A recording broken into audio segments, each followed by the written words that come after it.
नमस्कार साथियों, मीमांसा संस्कृत अकेडमी में आप सब लोगों का हार्दिक अभिनंदन है। हम उम्मीद करते हैं कि आप सब लोग स्वस्थ होंगे।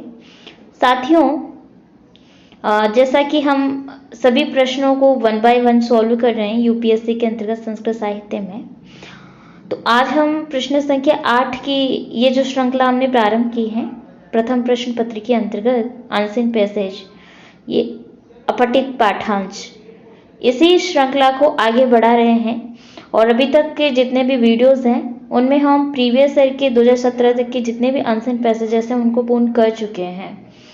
अतः आज हम 2018 के अनसीन पैसेज की ओर अग्रसर हैं और हम आपसे ये उम्मीद करते हैं कि अभी के जो भी हमने आपको अनसीन पैसेजेस बताए हैं क्लासेस में, आपने उनको अच्छे से प्रिपेयर किया होगा, लिखने का प्रयास किया होगा। और जो कि पेपर पैटर्न किस प्रकार से होता है और इस क्वेश्चन का पैटर्न किस प्रकार से होता है, अंकभार क्या होता है, इन सब की चर्चा हम पूर्व की क्लासेज में कर चुके हैं। अतः आज हम उसकी विषय में ज़्यादा चर्चा न करते हुए डायरेक्टली मूव करेंगे 2018 के अनसीन पैसेज की ओर। तो चलिए बिना किसी विलंब के हम प्रारंभ करते हैं। दोस्तों, हम उम्मीद करते हैं कि आपको 2018 का अनसीन पैसेज स्क्रीन पर नजर आ रहा होगा। ठीक है, हमारा प्रश्न है यहाँ पर, अधोलिखित संदर्भ सम्यक अवधारे तदस्तात् प्रश्नानाम् उत्तरम देवनागरी लिप्या स्वेन संस्कृतेन दीयताम्। प्रत्येकम उत्तरम 3-4 पंक्ति भी भवेत्। और पीछे अंकभार है। दोस्तों, आपको ज्ञात होगा कि एक पेपर में 2 अनसीन पैसेज पूछे जाते हैं, यानी कि 2018 के 2 अनसीन पैसेज हो गए, तो ये प्रथम वाला है। ठीक है, और ये इस प्रश्न का तात्पर्य ये है, जैसा कि हम अभी तक देखते भी आए हैं, एक बार आपको फिर से बता देते हैं।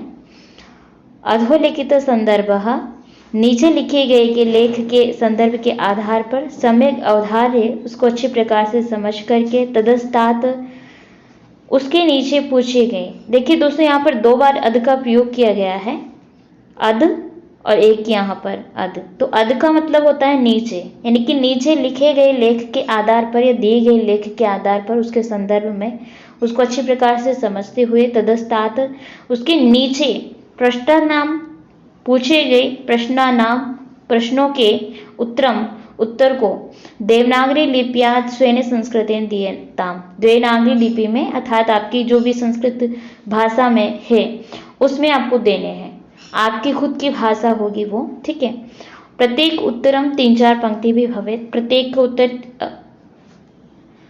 3-4 पंक्तियों में होना चाहिए, ये निर्धारित कर दिया है। ठीक है, तो इसके समथिंग आपको इतने शब्दों में, 3-4 पंक्तियों में जितने शब्द आ सकें उतने शब्दों में एक प्रश्न का उत्तर देना होता है। अनसीन पैसेज है हमारा।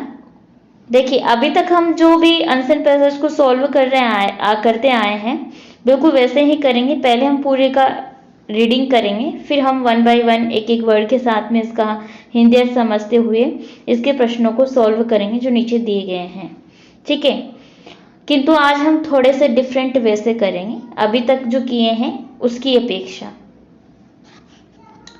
तो चलिए, हमारी प्रथम पंक्ति है, आसीद शेष नरपति शिरः समअभ्यचित शासनः पाक शासन इवापरः चतुरद अधि माला मेखलाया भूर्वा हर्ता चक्रवर्ती लक्षणोपेतः हर इव जीतन मनमतः गुह इव प्रतिहत शक्तिः वैन्यतेय इव विनीता नंद जननः राजा शूद्रको नाम। नान्येव यो निर्भिन्नारति हृदयो विरचित नरसिंह रूपाडंबरम एक विक्रम अक्रांत सकल भुवन तलो विक्रम अत्र ययासितम जहासेव वासुदेवम। यक्ष मनसी धर्मेण कोपेन यमेन प्रसादेन धनदेन प्रतापे बहिना वाची सरस्वत्या मुखे शशिना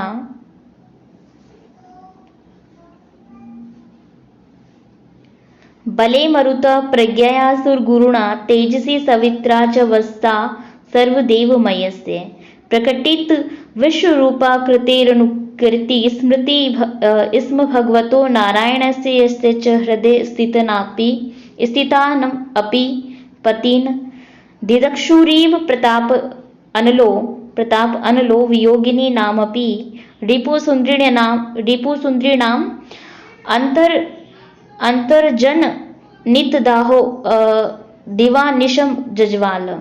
ये हमारा अनसीन पैसेज है 2018 का। ठीक है, तो हम इसको 1 बाय 1 से समझने का प्रयास करेंगे, एक एक लाइन के माध्यम से। दोस्तों, इस अनसीन पैसेज को रीड करने के उपरांत हो सकता है आपको थोड़ा ये कठिन लग रहा हो, क्योंकि इसकी भाषा शैली अत्यधिक समास वाली हो, अत्यधिक समासों से युक्त है। और अगर आपने सुखनाशोपदेश का अध्ययन किया है तो बिल्कुल उसी के जैसे प्रतीत भी हो रहा होगा। सुखनाशोपदेश में कहीं जगह पर बड़े लंबे समासों का प्रयोग किया गया है, और ये चूंकि सुखनाशोपदेश कादम्बरी का एक भाग है, एक अंश है, भाग नहीं कहेंगे, एक अंश है, तो कादम्बरी में इसी प्रकार की भाषा शैली का प्रयोग किया गया है। और हम आपको यहाँ पर यह बताना चाहेंगे कि ये अनसीन पैसेज जो लिया गया है ये भी कादम्बरी के ही एक अंश से लिया गया है। यानी कि कादम्बरी के 2 भाग हैं, पूर्व भाग और उत्तर भाग। आपको ज्ञात होगा अगर आपने कादम्बरी का अध्ययन किया होगा। नहीं किया है तो हम द्वितीय प्रश्न पत्र के अंतर्गत करेंगे, और अपना सुखनाशोपदेश भी आया है कादम्बरी का एक अंश इसके अंतर्गत, तो उसका भी अध्ययन करते वक्त आपको ज्ञात हो जाएगा कि किस किस प्रकार की भाषा शैली का प्रयोग कादम्बरी में किया गया है।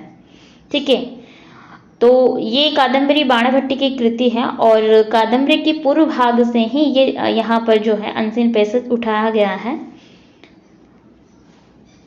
तो हो सकता है इसकी भाषा शैली आपको थोड़ी सी कठिन लग रही हो, क्योंकि इसमें अत्यधिक समास प्रयुक्त किए गए हैं, लंबे समास प्रयुक्त किए गए हैं। किंतु कोई ना, हम इसको समझने का प्रयास करेंगे और उसी संदर्भ के आधार पर हम प्रश्नों के उत्तर देंगे, यानी कि उनको हल करने का प्रयास करेंगे। ठीक है, तो हमारी प्रथम पंक्ति है, आसीद शेष नरपति शिरः सम्यभिचित शासनः पाक शासन इवापरः चतुरुद अधिमाला मेखलाया भूर्भाव हर्ता चक्रवर्ती लक्षणोपेतः हर इव जीतन मनमतः गुह इवा प्रतिहत शक्ति वाइनते इव विनतानंद जननः राजा शूद्र को नाम। ये पूरी एक पंक्ति है, पंक्ति थोड़ी बड़ी है, ठीक है, किंतु हम इसको टुकड़ों में डिवाइड करते हुए इसका अध्ययन करेंगे। यहां पर है आसीद। आसीद का मतलब था, कौन था? राजा शूद्र को नाम। राजा शूद्रक नाम का कोई राजा पहले था। अब आप देख पा रहे होंगे कि इन्होंने ऑब्जेक्ट तो पूर्व में दे दिया और सब्जेक्ट सबसे लास्ट में दे रहे हैं। ऐसा क्यों भाई? ऐसा अंग्रेजी में हो जाए कि ऑब्जेक्ट पहले दे दी जाए और सब्जेक्ट लास्ट में दे दिया जाए तो पूरी अंग्रेजी की ही बेइज्जती हो जाएगी। हिंदी में भी बिल्कुल ऐसा ही है, किंतु संस्कृत भाषा में ऐसा नहीं है। ये तो हम ये कहेंगे कि संस्कृत की ये खासियत है कि इसमें सब्जेक्ट ऑब्जेक्ट आप किधर भी लिख सकते हो, कोई फर्क नहीं पड़ता है। आपका मतलब जो है अर्थ तब भी निकलेगा अगर आपको अर्थ करना आता है तो। ठीक है, तो ये एक विशेषता है संस्कृत भाषा की। और एक और विशेषता है कि कम पंक्ति में आप बहुत अच्छी बात, बहुत बड़ी बात बोल सकते हो, यानी कि एक शब्द में एक पूरा सेंटेंस बता सकते हो। ये भी इसकी एक विशेषता है, तो आपके ये काम आएगी इसमें। संस्कृत भी जो भी आपने ऑप्ट किया है इसमें ज़्यादा मार्क्स गेन करने में। ठीक है, तो चलिए हम प्रारंभ करते हैं। आसीद राजा शूद्र को नाम, यानी कि राजा शूद्रक नाम का कोई राजा, शूद्रक नाम का राजा कोई था पहले। ठीक है, शेष नरपति शिरः, जो जिसका इतना प्रभुत्व था या इतना शक्ति से संपन्न था वो कि जिसके समक्ष लोग सिर झुके हुए रहते थे, लोगों के सिर झुके हुए रहते थे। शेष नरपति शिरः, जिस प्रकार से शेष का के फन झुके हुए होते हैं, उसी प्रकार से उसी की भांति नर अर्थात लोगों के जो सिर हैं वो भी इस पति के आगे अर्थात इस स्वामी के आगे झुके हुए होते थे। ठीक है, आगे है समभ्यचित शासनः पाक शासन इवा परो। इव का तात्पर्य दोस्तों यहाँ पर समान से है। तो यहाँ पर बहुत जगह इव शब्द प्रयुक्त किया गया है अनसीन पैसेज में, तो आप यही समझिएगा कि समान, उसके समान बताया जा रहा है। ठीक है, इव का शब्द आते ही वहां पर या तो तुलना की जा रही है, समान बताया जा रहा है, इस प्रकार से। तो सम अभ्यचित शासनः पाक शासन इव परः, यानी कि मानी गई किसकी बात? राजा शूद्र की। उनका प्रभुत्व इस प्रकार का है कि जिसके समक्ष लोगों के सिर झुके हुए रहते हैं तथा उनकी बात को माना जाता है, या उनकी बात को मानते हुए, इस प्रकार से। चतुर अधिमाला मेखलायाः, चतुर अधि, तो यहाँ पर अधि का तात्पर्य, इसका तात्पर्य है कि समुद्र, और माला का तात्पर्य है जो माला की तरफ फैला हुआ है। मेखलाया, परिधि के समान, मतलब जिस प्रकार से परिधि होती है चारों ओर, तो उसी प्रकार से समुद्र के जो चारों ओर है उस राजा का प्रभुत्व है। या हम ये कह सकते हैं कि समुद्र पर्यंत भी राजा शूद्रक को जाना जाता है या उनकी ख्याति है। चतुरद अधिमाला मेखलायाः, ठीक है। तो मेखला का मतलब परिधि होता है और यहाँ पर अधि का मतलब समुद्र है। तो समुद्र के भांति, यानी समुद्र के चारों ओर भी उनकी प्रभुता का गान होता है या उनकी ख्याति है। समुद्र पर्यंत भी हम बोल सकते हैं। आगे है भूवो भर्ता। भर्ता, भर्ता का तात्पर्य होता है स्वामी, और भू का मतलब भुवन, जो पृथ्वी है, भूमि है, इस प्रकार से। तो स्वामी यहाँ पर हम किसको लेंगे? राजा शूद्रक को। तो राजा शूद्रक क्या है? स्वामी है किसके? भूमि के स्वामी, यानी कि भूमि का राजा था। कौन? राजा शूद्रक। तो पहले कोई भूमि का राजा था जिसके समक्ष लोगों के सिर झुके हुए रहते थे, जिसकी बात को माना जाता था, ठीक है। और इस प्रकार से उनकी ख्याति विश्व भर में प्रसिद्ध थी। अर्थात हम ये कह सकते हैं कि समुद्र पर्यंत भी उस राजा की ख्याति प्रसिद्ध थी या उनको जाना जाता था। और भूवो भर्ता जो भूमि का राजा था, कैसा राजा था? चक्रवर्ती लक्षणोपेत। चक्रवर्ती का मतलब ये होता है कि जिस प्रकार से उनके चार हाथ हो, एक जैसे भगवान होते हैं, भगवान विष्णु, तो उनके चार होते हैं, चार हाथ होते हैं, एक में गदा हस्त ये होता है और महावर लगा हुआ होता है। तो इस प्रकार से एक तेज होता है उनमें। तो ऐसा कहा जाता है कि जो चक्रवर्ती राजा होता है, भले ही वो मनुष्य का रूप लिए हुए हैं या मनुष्य का अवतार है, किंतु वो चक्रवर्ती विशेषताओं से विभूषित होते हैं, ऐसा कहा जाता है। मतलब लोकोक्ति है ये चक्रवर्ती राजा के विषय में, ठीक है। तो इस प्रकार के लक्षणों से क्या थे? विभूषित थे। आगे बता रहे हैं कि हर इव जीतन मनमतः। हर का मतलब यहाँ पर है भगवान शिव से है, ठीक है। और जीतन मनमतः, जो जीतने वाले हैं। मनमतः, मन को, अर्थात यहाँ हम कह सकते हैं इंद्रियों को, जो जितेंद्रिय है। जितेंद्रिय कौन है? भगवान शिव है। अर्थात जो इंद्रियों पर जिसने विजय प्राप्त कर रखी है, इस प्रकार से। और यहाँ पर एक शब्द आया है ईव। तो हमने आपको ईव का तात्पर्य बताया था पूर्व में कि ईव जहाँ पर प्रयोग होगा अर्थात उनके समान बताया जा रहा है या उनसे तुलना की जा रही है, ठीक है। तो शिव के तरह ही, यानी शिव के समान ही जो जितेंद्रिय है, जेतन मनमतः, जो जितेंद्रिय है, इस प्रकार से। आगे कहते हैं गुह एवा प्रतिहत शक्ति। गुह एवा प्रतिहत शक्ति। गुह का तात्पर्य होता है दोस्तों कार्तिकेय। अब ये कार्तिकेय कौन है आप समझ गए होंगे। यहाँ पर शिव का नाम आया है तो कार्तिकेय शिव जी के पुत्र हैं। मतलब इस संदर्भ में आप जानते भी होंगे कि कार्तिकेय शिव जी के पुत्र हैं। और एक और ये है कि एक सेनापति हैं जो अत्यधिक शक्तियों से युक्त है, शक्तियों को धारण किए हुए हैं, एक सेनापति जो होता है।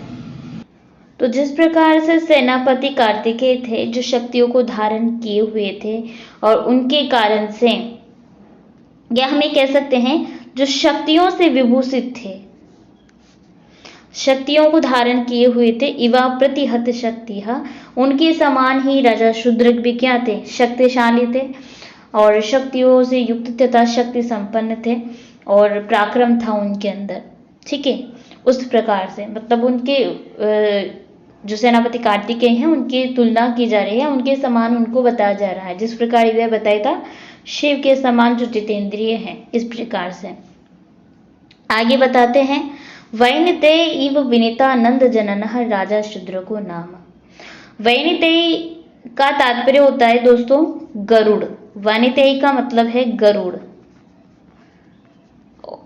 जिस प्रकार से गरुड़ जो है, आप गरुड़ से भी परिचित ही होंगे, तो गरुड़ के समान विनीतानंद जनन, जो विनीता के पुत्र हैं। वैनतेय कौन है, विनीता के पुत्र, यानी गरुड़ विनीता के पुत्र हैं।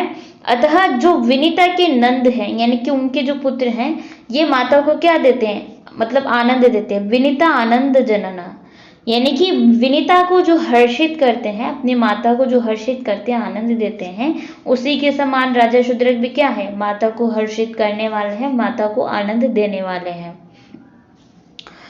दोस्तों यहाँ पर वैनतेय शब्द से आप ये समझ गए होंगे, जैसे कि हमने आपको बताया गरुड़, तो इनको वैनतेय क्यों बोला गया। अब विनीता का पुत्र है तो वैनतेय बोला जाएगा, जैसे कुंती का पुत्र होता है तो कौनतेय बोला जाता है, वैसे है विनीता का पुत्र वैनतेय हो गया और ये गरुड़ हैं। तो गरुड़ के समान ही क्या है, ये माता को आनंद देने वाले हैं, माता को सुख देने वाले हैं। इस प्रकार से राजा शूद्रक नाम के कोई पहले थे।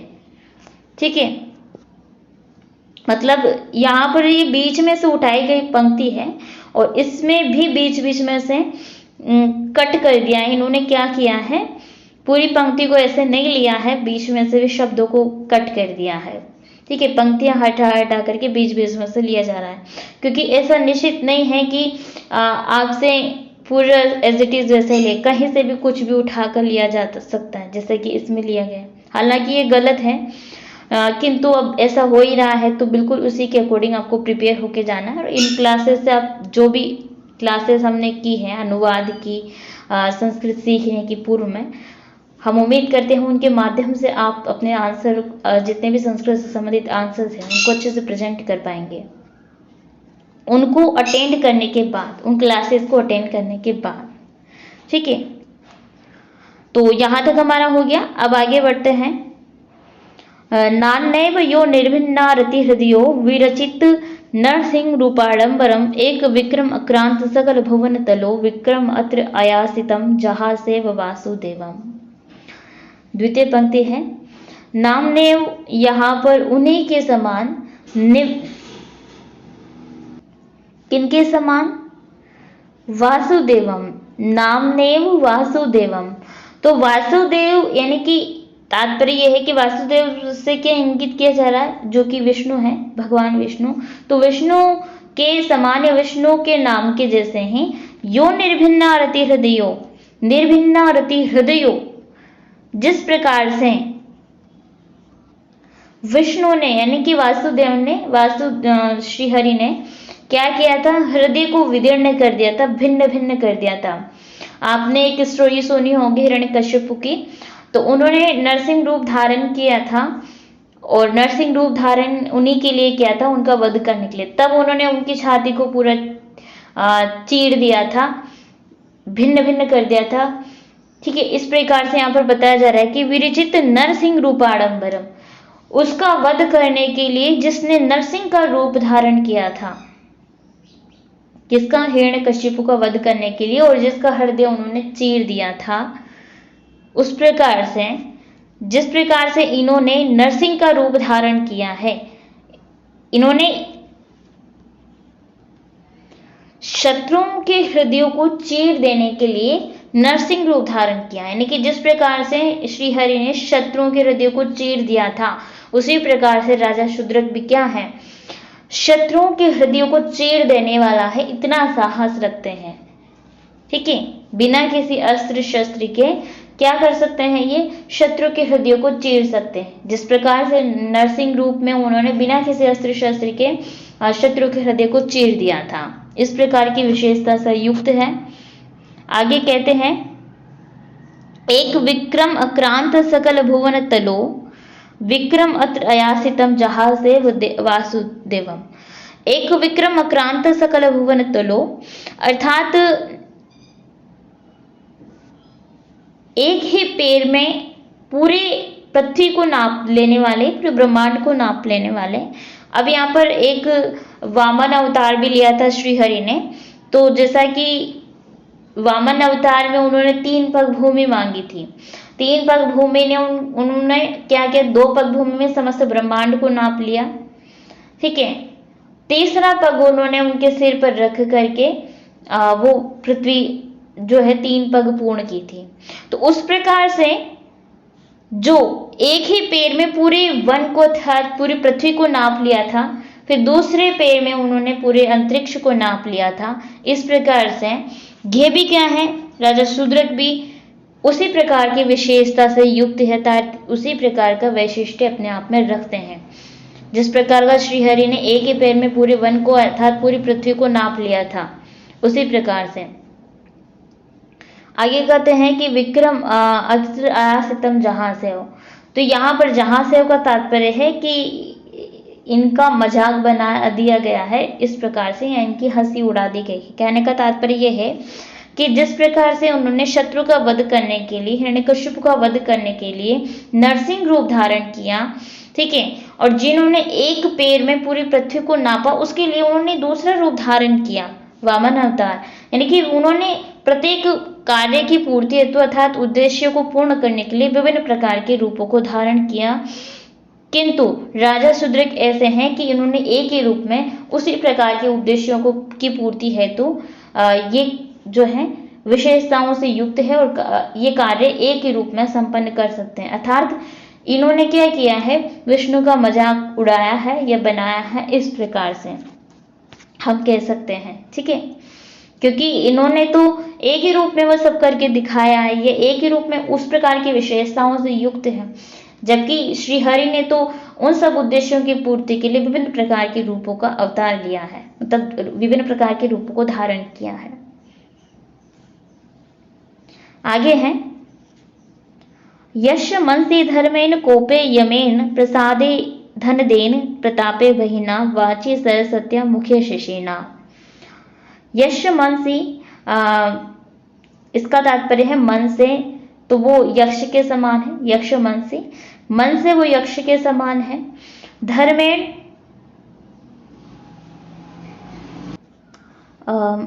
यहाँ पर जो धर्मेण शब्द है तृतीय विभक्ति एक वचन, तो धर्म से होगा। धर्म से वो क्या है, यह का मतलब जो है,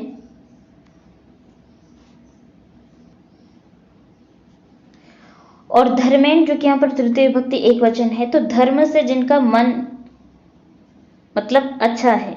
कोपेन यमेन, आगे भी विशेषता बताते हुए कह रहे हैं कि कोपेन यमेन, यम से उन्होंने क्या ग्रहण किया है, कोप अर्थात क्रोध को ग्रहण किया है।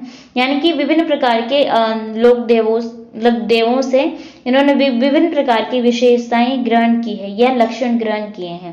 तो यहाँ पर बताया गया है कि धर्म से युक्त उनका मन है।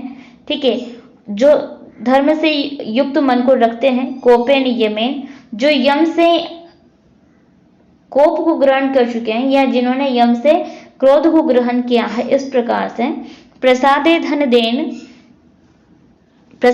देन अर्थात प्रसादे का मतलब है कृपा में, तो प्रसाद का मतलब कृपा होता है। यहाँ पर सप्तमी विभक्ति एक वचन प्रयुक्त किया गया है, तो प्रसाद में वो किसके समान है, धन देन के समान है। ठीक है, धन देन जिस प्रकार से धन के देवता है कुबेर, तो धन के देवता का जिस प्रकार से हृदय है यानी कि जो कृपालु है, उसी प्रकार से ये कृपा में कैसे है, धन देव के समान है अर्थात कुबेर के समान। धन देव का तात्पर्य यहाँ पर कुबेर से है। ठीक है, तो प्रसाद में अर्थात कृपा में वो कुबेर के समान है। इस प्रकार से आगे कहते हैं प्रतापे बहिना। वही यहाँ पर आपको एक करेक्शन करना होगा, टाइपिंग का मिस्टेक है थोड़ा सा, बहिना नहीं है ये, वहिन्ना हो गया,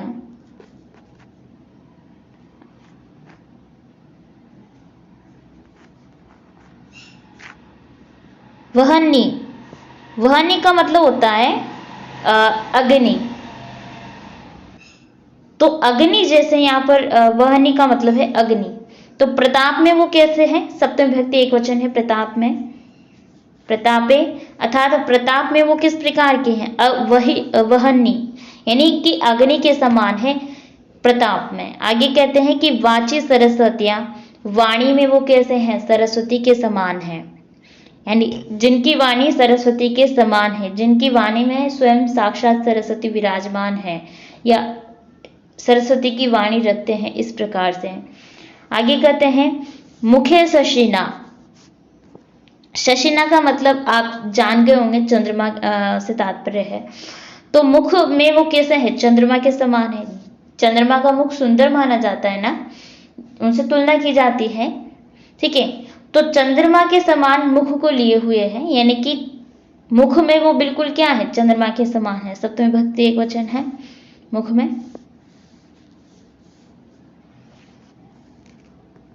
आगे है बले मरुता, मरु का मतलब होता है वायु, ठीक है। तो बले, बल में वो कैसे हैं, वायु के समान है। और आगे बता रहे हैं कि प्रज्ञार्या सुर गुरुणा, सुर गुरुणा का तात्पर्य होता है दोस्तों बृहस्पति, ठीक है। तो बृहस्पति के समान प्रज्ञा को लिए हुए हैं, अर्थात उनकी प्रकार उनकी विशेषताओं से युक्त है, बृहस्पति की विशेषताओं से युक्त है। जिस प्रकार से बृहस्पति की विशेषता है, उन लक्षणों को धारण किए हुए हैं, उनके समान है, कहने का तात्पर्य। तेजसी सवित्रा च वस्ता सर्वदेवमय से, तेजसी, तेज में वो कैसे हैं, सवित्रा, सवित्रा का तात्पर्य होता है सूर्य, सावित्री का जो पुत्र है सवित्रा, सूर्य के समान है। ये सूर्य का एक पर्यायवाची है सवित्रा, ठीक है। तो आपको ज्ञात भी होगा ये शब्द। तो वो तेज में कैसे है, सूर्य के समान है। और आगे कहते हैं और का मतलब है, च का मतलब है और। वसता सर्वदेवमय से, वसता सर्वदेवमय से, यानी कि सभी देवों की विशेषताओं से जो युक्त है, जो सभी देवों की विशेषता उनके अंदर क्या रहती है, वसती है, निवास करती है, इस प्रकार से।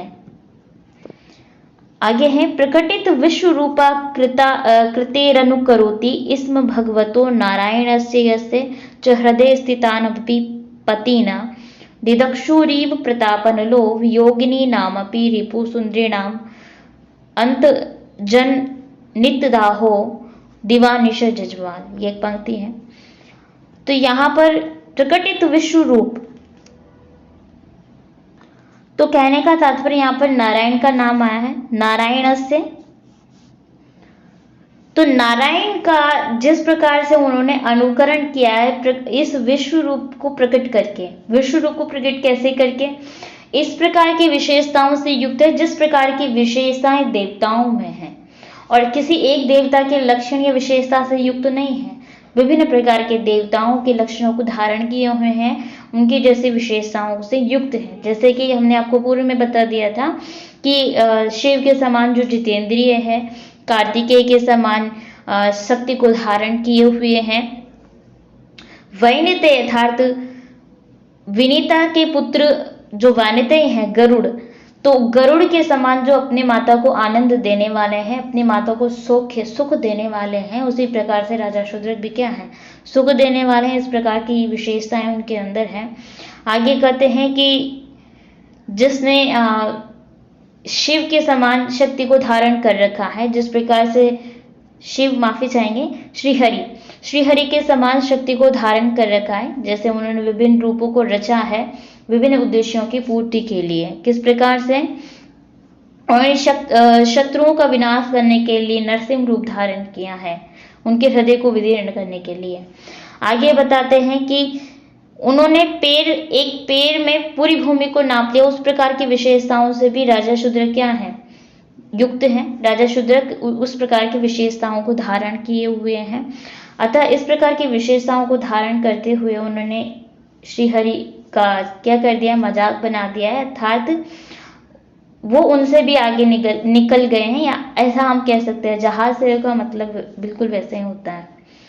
ठीक है, आगे बताते हैं कि यम से उन्होंने कोप में वो यम के समान है। यम से उन्होंने कोप धारण किया है। प्रसाद में वो धन अर्थात धन के जो देवता है कुबेर, तो कुबेर के समान है। और प्रताप में वो बिल्कुल अग्नि के समान है, अग्निदेव के समान है। जिस प्रकार से अग्नि दहकती है, दहकती है, उसी प्रकार से इनका प्रताप है, शौर्य है। और वाणी में सरस्वती के समान है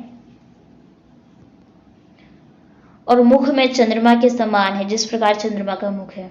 बल में वो मरु के समान है, अर्थात वायु के समान है। प्रज्ञा में गुरु के समान है, अर्थात बृहस्पति के समान है। सूर्य में, तेज में वो सूर्य के समान है। जिस प्रकार सूर्य का तेज होता है, उसी प्रकार के तेज से वो युक्त है। तो इस प्रकार की विशेषताएं उन्होंने विभिन्न विभिन्न प्रकार के देवताओं से ग्रहण की है। इस प्रकार के लक्षणों से वो क्या है, युक्त है। तो यहाँ पर भी बताया जा रहा है कि नारायण यस्य, उन्होंने नारायण का जो अनुकरण किया है इस विश्व रूप को प्रकट करके। जिस प्रकार से प्रकृति रनु करोति, प्रकृति भी उनका अनुकरण करती है, करती थी। इस पास्ट में हो जाएगा। आगे कहते हैं च लगाकर और है। हृदय स्थित नामपि पतिन दिदक्षुरीव प्रताप अनलो वियोगिनी नामपि रिपु सुंदरीणाम अंतर्जनित दाहो दिवानिशम जजवाल।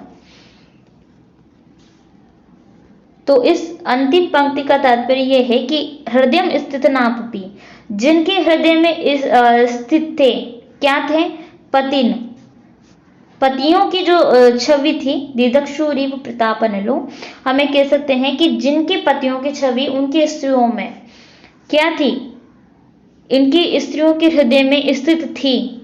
जिस प्रकार से यस्य च, जिसके हृदय में या जिन स्त्रियों के हृदय में अपने पतियों की, उनके पतियों की क्या थी, छवि स्थित थी, यानी कि उनके मर जाने के उपरांत भी। प्रताप अनलो, जिस प्रकार से वो समाप्त हो चुके थे, उसके बाद भी उनकी छवियां उन स्त्रियों के हृदयों में थी। रिपु सुंदरी नाम का तात्पर्य स्त्रियां हो गया। यहाँ पर रिपु का मतलब होता है शत्रु, ठीक है, शत्रु। और सुंदरी नाम का मतलब है जो सुंदरियां थी, जो पत्नियां थी, तो पत्नियों की मूर्तियों को वो अपने हृदय में लिए हुई थी उनकी मृत्यु के पश्चात भी। जिस प्रकार से जिसके पति की मृत्यु हो जाती है, उसकी छवि अर्थात उसकी मूर्ति उसकी पत्नी के हृदय में स्थित होती है, उसी प्रकार से शत्रुओं की मृत्यु उपरांत भी उनकी जो शत्रुओं की पत्नियां थी, उनके हृदय में क्या थी, उनकी मूर्तियां स्थित थी। तो उसी प्रकार से ये इनका तेज, इनका प्रताप इतना था कि उनके हृदय में से भी उन मूर्तियों को वो निकाल दे, मतलब उनके हृदय में से भी अपने शत्रुओं की छवि को मिटा दे। इस प्रकार के पराक्रम से वो क्या थे, युक्त थे। यानी कि इस प्रकार की वो दाह अर्थात अग्नि को लिए हुए थे। यहाँ पर शब्द आया दाहो दिवानिशम जजवाल। दिवानिशम का तात्पर्य है दिन रात, ठीक है। तो दिन रात क्या करती थी, जजवाल, जलाती थी, जला देती थी। किसको जला देती थी, उन मूर्तियों को जो उनके हृदयों में स्थित थी, उन सुंदरियों के हृदय में, यानी कि जो शत्रुओं की सुंदरियां थी, यानी उनकी पत्नियां थी, उन पत्नियों के हृदय में पतियों की मृत्यु के पश्चात भी वो मूर्तियां जीवित होती थी। तो उनका तेज इतना था कि दिन रात उनकी उस मूर्ति को जला देती थी, अर्थात उस छवि को वो क्या कर देती थी, जला देती थी। इस प्रकार से, ठीक है। तो इसका संदर्भ आपको समझ में आ गया होगा इस अनुवाद के पश्चात, हम उम्मीद करते हैं। और आपने अनुवाद से याद आया, अगर अनुवाद की क्लासेस को पूर्ण किया है ना सही से, तो आप इसका आंसर, इसका नहीं, सारे आंसर पैसेजेस का आंसर आप सही से कर पाएंगे, क्योंकि आपको संदर्भ समझ में आने के पश्चात आप लिख तो सकते हैं, किंतु संस्कृत भाषा में लिखना और आपकी अपनी लैंग्वेज में लिखना अलग बात हो जाता है। किंतु अनुवाद के पश्चात हम आपको ये कह सकते हैं कि अगर आपने उसको सही से फॉलो किया है तो आप इसको संस्कृत भाषा में अच्छे से लिख पाएंगे।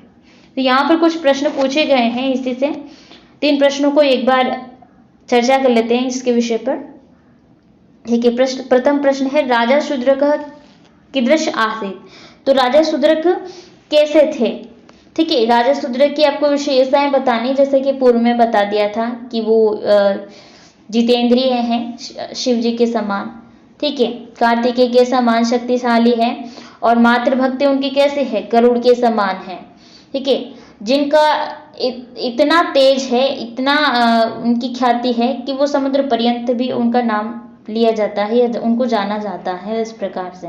तो इसी को आपको संस्कृत भाषा में कन्वर्ट करते हुए लिखना है। आप लिख सकते हैं कि राजा शूद्रक इंद्रियाणाम जीत कारणेन परम संयमी शिव सदृश आसीत्, कार्तिकेय सदृश बहु शक्तिशाली, मातृभक्त्या गरुड़ सदृश, और चतुर्दिशः समुद्राणाम तस्य राज्य परिधि तथा च संपूर्ण पृथ्व्या भरता आसीत्। यानी कि जिनकी परिधि कैसे थी, जिनकी राज्य की परिधि समुद्रों से थी, समुद्र की दिशाओं से थी, समुद्र की चारों दिशाओं से युक्त थी। ठीक, इतना उनका विस्तृत राज्य था।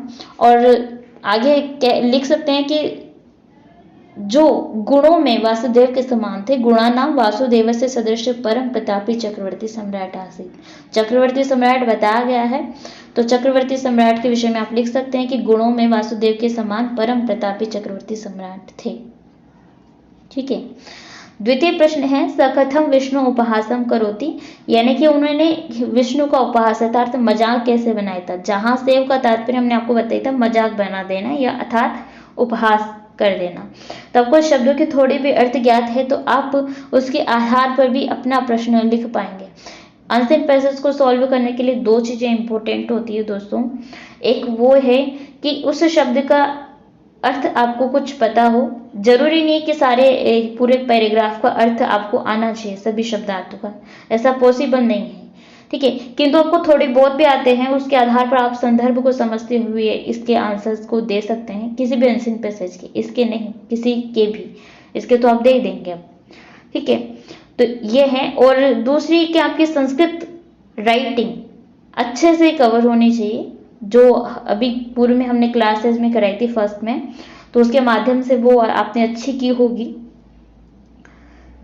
अब एक और विशेषता हम बताएंगे कि आप किसी भी अनसेंट पैसेज को सॉल्व कर रहे हैं उसको टुकड़ों में डिवाइड कर दीजिए, उसको विभाजन करिए। जब आप उसका अध्ययन करेंगे और उसका अर्थ करेंगे तो इससे आपके समय की बचत होगी और आपके प्रश्न जो है आपको पता चल जाएगा कि कौन से प्रश्न का आंसर हम कहाँ से ले सकते हैं। आपकी संदर्भित भाषा में ही आपको लिखना होता है। ठीक है, तो यहाँ पर स खत्म विष्णु उपहासम करोति, इसमें उसने क्या करके विष्णु का उपहास किया था इस प्रकार से। तो राजा शूद्रक के विषय में आप लिख सकते हैं कि राजा शूद्रक अत्यंत प्रतापी पराक्रमी तेजस्वी धर्मपरायण जो भूमिया चक्रवर्ती सम्राट आसीत्। भूमि के चक्रवर्ती सम्राट थे भाई। तस्य विषय सर्वाणि कार्याणि कृते समर्थम आसीत्। ते कार्याणि हेतु नारायणः नरसिंहस्य वामनस्य च इत्यादि अवतारं धरित्वा ते कार्याणि संपन्नं करोति स्म। किंतु इन्होंने वो सभी कार्य क्या कर दिए, एक ही रूप में संपन्न कर दिए, जबकि श्री हरि ने विभिन्न रूप धारण किए हैं। तो इस प्रकार से उन्होंने उनका भी क्या कर दिया, उपहास कर दिया है, अर्थात मजाक बना दिया था इस प्रकार से। ठीक है, आगे है तृतीय प्रश्न है तेन नारायण से अनुकरणम कथम कृतम। उन्होंने नारायण का अनुकरण कैसे किया, मतलब नारायण का अनुकरण उन्होंने किस प्रकार से किया, जैसे कि हमने इसका अध्ययन भी किया है अभी जस्ट ही। तो नारायण के समान उन्होंने जो उनकी विशेषताओं से युक्त हैं, और भी कई सारी इनकी विशेषताएं हैं, अर्थात धर्म में वो क्या थे, नारायण के सदृश थे। तो आप लिख सकते हैं शूद्रक नारायण से सदृश धर्म है, यम सदृश क्रोधे, क्रोध में यम के सदृश थे, कुबेर सदृश प्रसादे, अग्नि सदृश प्रतापे, सरस्वती सदृश वाक्चातुर्य, चंद्रमा सदृश सौंदर्य, वायु सदृश बले, बृहस्पति सदृश ज्ञाने, ज्ञान में वो बृहस्पति के समान थे। भानु सदृश तेजवान च, यानी कि सूर्य के समान क्या थे, उनका तेज था। नारायण से, इस प्रकार से तस्य ते सर्वा गुणा विश्व रूप नारायण से अनुकरणम कृतम, इस प्रकार के सभी गुणों को विश्व रूप में धारण करके, यानी कि जिस प्रकार से नारायण का एक विश्व रूप था, आपने गीता के अंतर्गत देखा हो, श्रीमद् भगवद गीता का, महाभारत के अंतर्गत, तो उन्होंने विश्व रूप धारण किया था एक, तो उस प्रकार की रूप से ये क्या है, विभूषित है। और उस विश्व रूप में इन सभी देवताओं की छवि आ जाती है, इन सभी देवताओं के लक्षण आ जाते हैं। अतः इन्होंने क्या किया है, नारायण का इस प्रकार से इन्होंने अनुकरण किया है। आगे चतुर्थ प्रश्न है, शूद्र के गुणा आसन, शूद्र के क्या क्या गुण थे, तो शूद्र के गुण आप लिख सकते हैं। राजा शूद्र का भूमि में एक चक्रवर्ती सम्राट आसीत, न नारायण से इव धर्मवान, नारायण के समान क्या थे, धर्मवान थे। तो और वो भूमि के सम्राट थे, एक चक्रवर्ती सम्राट थे। हरि के समान काम विजय थे, हरस से इव काम विजय। तो हर यानी कि शिव के समान काम विजय थे, यानी कि जितेंद्रिय थे। वासुदेव से विश्व स्वरूप से सर्वान गुणान धारणम करोति, इसम विष्णु इव शत्रु हृदय विदीर्णा करोति, तथा च विष्णु सदृश इव पृथ्व्या विजय इत्यादि सर्वे गुण तस्यासन। तो इस प्रकार के गुणों से वो विभूषित थे। आगे है नेक्स्ट प्रश्न है, राज्ञ प्रताप नलह रिपु सुंदरीणाम हृदयानि कथम जज्वाल्यति इसम। तो राजा का प्रताप अनल अर्थात अग्नि के समान, या हम कह सकते हैं उनका प्रताप अग्नि के समान था। इस प्रकार से वो क्या करते थे, रिपु सुंदरीणाम, शत्रुओं की जो पत्नियां थी उनके हृदयों में वो ज्वाला, उनके हृदयों को वो जज्वालित कर देते, अर्थात उनके हृदयों में स्थित छवि को भी वो जला देते थे। इस प्रकार के तेज से वो क्या थे, युक्त थे, जो अग्नि के समान बताया है। ठीक है, तो आप लिख सकते हैं, राजा शूद्र का रिपु सुंदरीणाम हृदयानि स्वप्रतापे जज्वालयति, तथैव राजा शूद्र का तासाम भरताम हतः इति कारणेन रिपु सुंदरी वियोगिनी जाता। जब वो वियोगिनी हो जाती थी, मतलब पति की मृत्यु हो जाती थी, तो उस प्रकार से उस छवि को जो बसी हुई है, राजा शूद्र उस छवि को भी अग्नि के समान क्या कर देते थे, जला देते थे। ठीक है, तो अध्योपि स शूद्र का दिवानिशम वर्धित स्वप्रतापे रिपु सुंदरीणाम हृदयानि ज्वाल्यति इसम। ठीक है, इस प्रकार से आप आंसर्स कर सकते हैं। और ध्यान रहे कि आपको अपनी संस्कृत भाषा में करने हैं। एक चीज बताना चाहेंगे, विशेषकर अनसीन पैसेज के संदर्भ में, कोई भी अनसीन पैसेज यूपीएससी से संदर्भित आप कर रहे हैं सोल्व, तो कभी भी एज इट इज मत लिखिए। एज इट इज आप लिख नहीं पाएंगे। कभी कहीं ऐसा हो सकता है आपको लगता हो कि इसमें तो यार 2-3-4 पंक्ति का बोला हुआ है, किंतु 3-4 पंक्ति तो आ ही नहीं रही है, 3-4 पंक्ति कहाँ से लिखेंगे। तो ऐसा में ये हो जाता है कि आपको अपनी संस्कृत भाषा में लिखा है। प्रथम प्रश्न में ही उन्होंने दे दिया निर्देश कि स्वयं संस्कृतेन, आपकी संस्कृत भाषा में ही आपको आंसर देना है। अर्थात भले ही संदर्भ आप अनसीन पैसेज से समझ लो, संदर्भित वही रहेगा, यानी कि प्रश्न की डिमांड आपको उसी अनसीन पैसेज से पूर्ण करने, अपने तरीके से नहीं, किंतु भाषा आपकी होगी संस्कृत। ऐसा नहीं है कि आप वहीं से कॉपी कर ले रहे हैं। तो आपको अनसीन पैसेज से कभी कॉपी नहीं करना है, इस चीज का आप अवश्य ध्यान रखिए, विशेषकर यूपीएससी के संदर्भ में हम आपको बताएंगे। ठीक है, तो ये हमारा 2018 का अनसीन पैसेज है, ए वाला। बी वाला हम नेक्स्ट क्लास में देखेंगे। तो आज के लिए सिर्फ इस वीडियो में इतना ही पर्याप्त है। बाकी नेक्स्ट वीडियो में, यानी कि नेक्स्ट क्लास में हम नेक्स्ट जो हमारा अनसीन पैसेज होगा उसका डिस्कशन करेंगे, अर्थात उसको सॉल्व करेंगे। तो बहुत बहुत धन्यवाद आप सब लोगों का, आप अंततः बने रहें और इसी प्रकार से आप मीमांसा प्लेटफॉर्म पर बने रहें। आगे भी आपको इसी प्रकार की जो है वीडियोस मिलते रहेंगे और क्लासेस मिलती रहेंगी। धन्यवाद।